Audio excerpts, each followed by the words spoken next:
नमस्कार दोस्तों, मैं अमित कुमार गुप्ता मानवाधिकार मीडिया में आप सभी लोगों को स्वागत करता हूं, अभिनंदन करता हूं। जैसा कि आप लोग जानते हैं, एटा कासगंज लोकसभा में प्रत्याशी अपने अपने जीत का दम भर रहे हैं। ऐसे ही आज हमारे सामने कांग्रेस को छोड़ के बसपा में सम्मिलित हुए प्रत्याशी मोहम्मद इरफान एडवोकेट साथ हैं।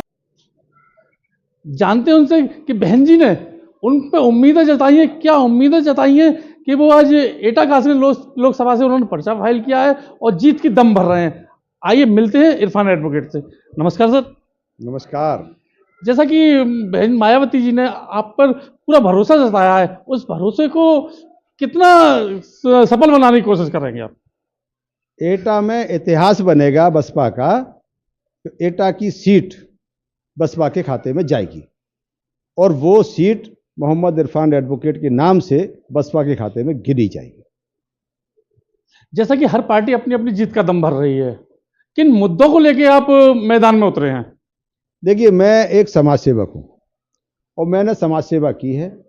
मैं 35 साल से एटा में वकालत करता हूँ और एटा और कासगंज दोनों ही मेरी कर्मस्थली रही है। एटा कासगंज की जनता, एटा आधा आता है इसमें लोकसभा में और कासगंज पूरा जिला आता है।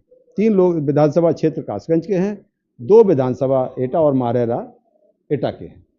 तो इस तरह से 5 विधानसभा हैं और पांचों विधानसभा का कार्यक्षेत्र मेरा, मैंने जब वकालत शुरू की थी तब से लेके करीब 2008-9 तक हमने बराबर की वकालत कासगंज के लोगों की। और उसके बाद कासगंज जब अलग हो गया तो पुराने मुकदमे आज भी हमारे पास चल रहे हैं, आज भी क्लाइंट हमारे आते हैं वहाँ से और उसके बाद हम उनकी वकालत करते हैं। तो मैं उन लोगों से ज़मीनी स्तर से जुड़ा हुआ हूँ, उनके घर परिवार से जुड़ा हुआ हूँ, ब्याह शादी संबंधों में उनके यहाँ आना जाना है। सोशल इंजीनियरिंग का ये काम है और खिदमत का काम जो मैं करता था वो मैं अब उस खिदमत को ऊपर ले जाके जनता की समस्याओं को संसद में पहुंचाना चाहता हूं। जैसा कि आज बेरोजगारी का मुद्दा भी उठ रहा है, महंगाई का मुद्दा भी उठ रहा है, इस पर आपके क्या विचार हैं, क्या कहेंगे इसके बारे में?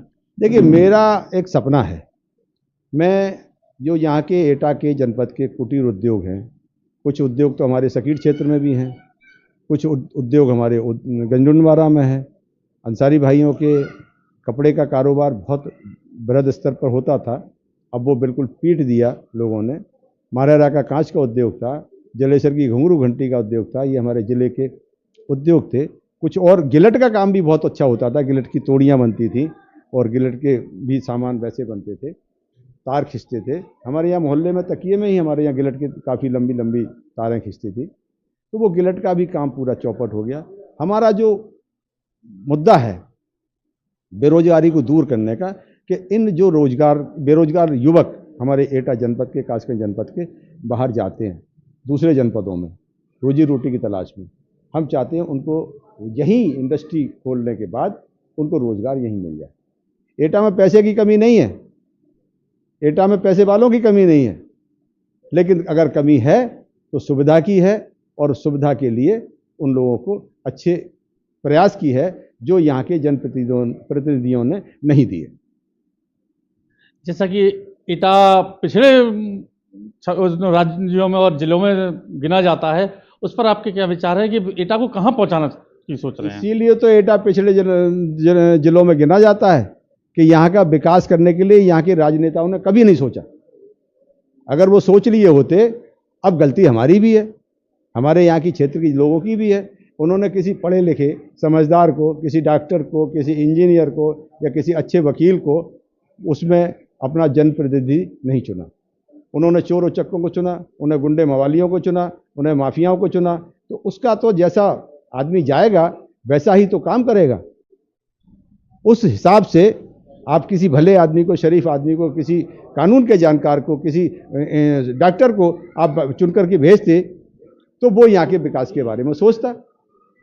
किसी भरे पेट वाले को सोचते जिसके साथ जब आदमी आया है तो वो वही करेगा। उसे क्षेत्र की जनता से, जनता के विकास से, यहाँ की परेशानियों से कोई सरोकार नहीं है, ना कोई वास्ता। जैसा कि ये जानकारी में भी आया है और आगे भी आंदोलन होते रहे हैं किसानों के भी, किसान आज भी एमएसपी की मांग कर रहा है, आपकी पार्टी उस पर क्या विचार करेगी?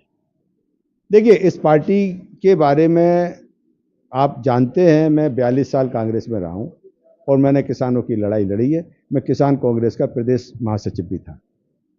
नहीं, किसान कांग्रेस की आप बात कर रहे हैं। कांग्रेस का मैनिफेस्टो में बता रहे हैं कि एमएसपी गारंटी, अगर सत्ता में आते हैं एमएसपी गारंटी कानून तुरंत लागू करेंगे। आप बीएसपी के बारे में बताइए। बड़े भाई, मैं आपको बोलने ये कहा कि मैं किसान कांग्रेस में था, किसानों की समस्याओं को लेकर के मैंने उसमें काम भी किया काफ़ी। लेकिन ये बसपा में अभी आए हुए मुझे 1 महीना और कुछ 10-12 दिन हुए हैं, इसलिए किसानों की समस्याओं को लेकर के हमारी जो बहुजन की समस्याएं हैं, ये पार्टी बीएसपी का जो मैनिफेस्टो है वो बहुजन को लेकर के, बहुजन को इकट्ठा करके, बहुजन को जोड़ते हुए, बहुजन की समस्याओं को लेकर के उसका मैनिफेस्टो रहता है। किसान भी उसमें शामिल हैं, ऐसी बात नहीं है किसान उससे बाहर हो। तो किसानों की जो समस्या है, जहाँ तक किसानों की एमएसपी का मामला है, मैं खुद उसका बहुत बड़ा पक्षधर रहा हूँ। मैं भी एक किसान का बेटा हूँ, मेरे पिताजी ने भी किसानी खेती की, मेरे पास भी खुद अपनी निजी ज़मीन है, तो मैं भी किसानों की समस्या को समझ सकता हूँ। तो उस किसानों की बात को लेकर के, जो किसानों की समस्याएं हैं, किसानों को मैं मानता हूँ कि किसान को उसकी फसल का उचित पैदावार का उचित मूल्य नहीं मिल पाता। जब किसान के पास वही फसल होती है तो वो 5 रुपए किलो बिकती है, और वही फसल जब पूंजीपति के पास पहुंच जाती है तो वो 35 रुपए किलो, 40 रुपए किलो बिकती है। इतना बड़ा गैप चल रहा है, और उस गैप से जो परेशानी होती है, वो नुकसान होता है, वो किसान का होता है।